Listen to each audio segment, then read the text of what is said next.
La nouvelle release de Drops propose aujourd'hui tous les mécanismes nécessaires pour gérer les actes de déploiement as code.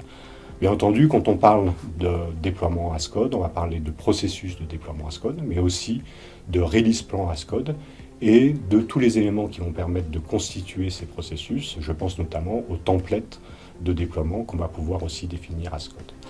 Ces éléments-là vont être définis sous forme de fichiers au format YAML et vont être injectés dans le système Drops via une REST API ou via une interface en ligne de commande.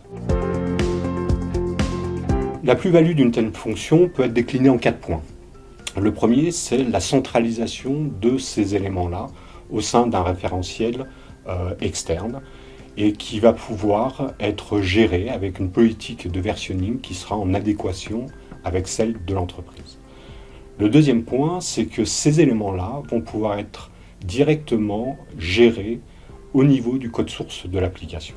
Et donc ça va nous permettre d'anticiper le plus tôt possible les modifications des processus de déploiement en fonction des modifications liées à l'application elle-même. Là, on rentre dans un processus qui est extrêmement important au niveau de DevOps, c'est la capacité à faire travailler ensemble les équipes de développement et les équipes de déploiement.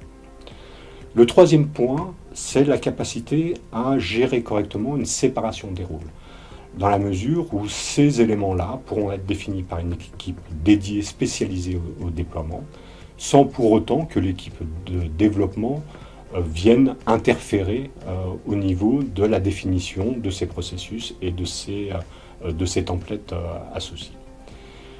Le dernier point, c'est la capacité à créer des bibliothèques spécifiques de déploiement qui vont pouvoir être réutilisées au niveau de des processus de déploiement finaux.